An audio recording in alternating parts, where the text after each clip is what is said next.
In this video, I'm going to show you how to determine segmental and chain endpoint positions, as well as coupling angles. For this particular problem, I'm going to have inputted the height up here in cell D1.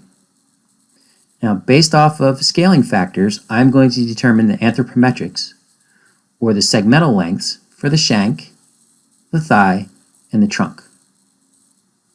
In this particular problem, we are given the hip angle in degrees, the knee angle in degrees, as well as the position of the hip joint center in the X and in the Y directions. Notice that the position of the hip joint center in the X and Y directions is a constant 0, and this corresponds to the origin of our chain. Now let's examine our hip angles and our knee angles briefly. The hip angle starts at a negative 30 degrees, and it's going to go all the way to a positive 30 degrees. This is going to represent the hip starting in an extended position and then flexing. The knee angle starts at a negative 120 degrees, and that knee angle is going to go all the way down to 0 degrees. So while our hip is flexing, our knee is going to be extending. Let's see if you can figure out what type of movement this is going to be. In order to determine our position of the knee joint center in the X direction and in the Y direction, we are going to need to know segmental angles, not just joint angles. The thigh in a neutral position hangs at negative 90 degrees from our positive x-axis. So the first thing I'm going to need to do is I'm going to need to create a joint 0 in degrees, which is going to correspond to negative 90 degrees. And I'm going to have that go all the way down because that's not going to change throughout the entire movement of interest. Now let's determine the position of the knee joint center in the X direction.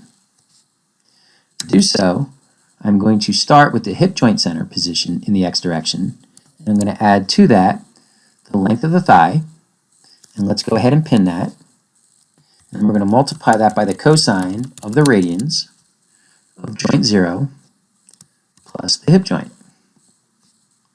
Close that up, and we can drag that all the way down.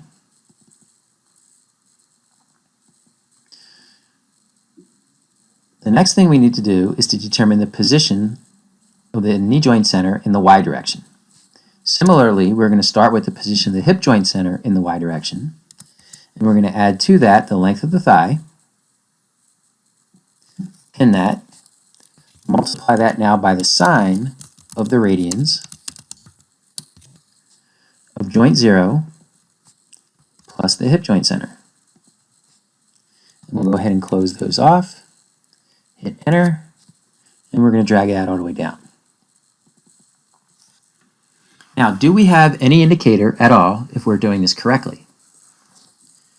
Well, if we look at the hip angle in degrees, we can go down to where the hip angle in degrees would be 0.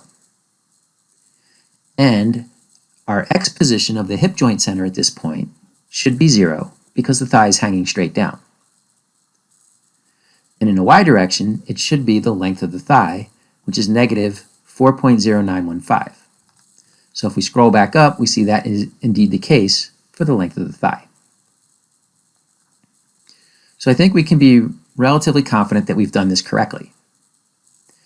Our next task is going to be determine the ankle joint position in the X direction. So we're going to start with the position of the knee joint center in the X direction, and we're going to add to that the length of the shank, and we're going to pin that, multiply by the cosine of the radians of joint 0 plus the hip angle plus the knee angle. Close that up, and we're going to drag that all the way down. And then for the position of the ankle joint center in the Y direction, we're going to start with the knee joint center's position in the Y direction, and we're going to add to that the length of the shank, and that, multiplied by the sine of the radians of joint 0 plus the hip angle plus the knee angle. Close all that up, and we can drag that all the way down. Now again, is there a way for us to check our work and make sure that we are reasonably confident that we did this correctly? Well, again, let's go down to where the hip angle is 0, and note that the knee angle is a negative 90 degrees. In this particular case, the thigh is hanging down and the knee is bent to 90 degrees. So our position in the y direction for both of these should be exactly the same. And the position in the x direction should correspond to the length of the shank at 0.41082 meters, which we scroll up, and we see that that is indeed the case. So now let's go ahead and let's graph our x position versus our y position. And I'm going to insert, scatter with a smooth line, and I'm going to go ahead and I'm going to move my chart.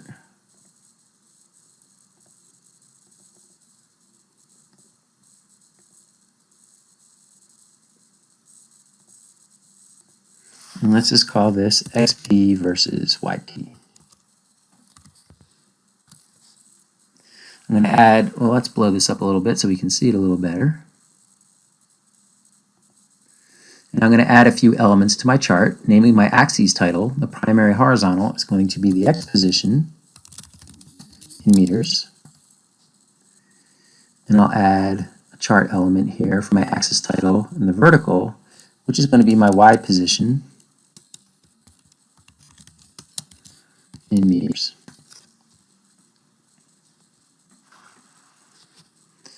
Now, note that we have a curvilinear shape here to our end effector. That should give us an indicator now that we are dealing with a swing or whip type pattern. Also recall that we said that the hip was flexing while the knee was extending. Mathematically, they are both going in the same direction, which should also indicate to us that we have a swing or whip type pattern, and that this movement here is probably going to end up being a kick. So our next task is to determine the coupling angles. So we're going to determine the coupling angle in degrees of the hip angle versus the knee angle. I'm going to skip row 7 for reasons that will become apparent in a minute. We are going to say that this is going to be equal to the degrees of the atan2 function. And notice for this atan2 function, it's asking for the x comma y. So we have to determine what we're going to put on the x-axis and what we're going to put on the y-axis. We are going to put the distal joint, or the knee, on the x-axis. So now we're going to use the central difference method, where we are going to go one above and we're going to subtract one below. And that's why I ended up skipping row 7. Now for the y-axis, we are going to put the hip angle one above minus the hip angle one below. We'll close that off, we'll close that off, we'll close that off, and we'll see that we have a coupling angle here of 90 degrees. Now I can go and I can drag this all the way down.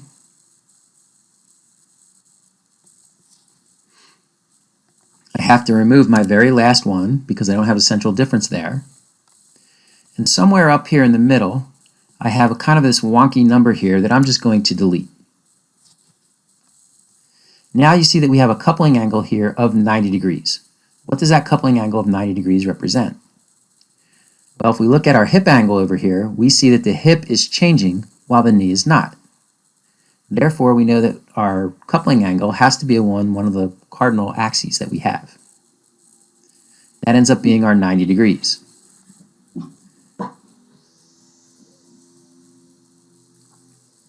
Then, after a transition point, we see that we have another constant coupling angle of about 18.5 degrees, and that goes all the way down. If I were to graph my coupling angles,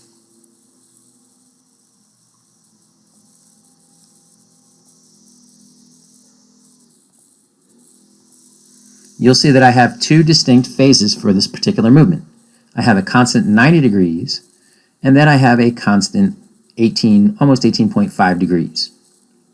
And again, that 18.5 degrees is in our first quadrant, which would indicate once again that we have a swing or whip type pattern and confirm our suspicions that this is a kick. And there you have it. That's how you determine segmental and chain endpoints as well as coupling angles.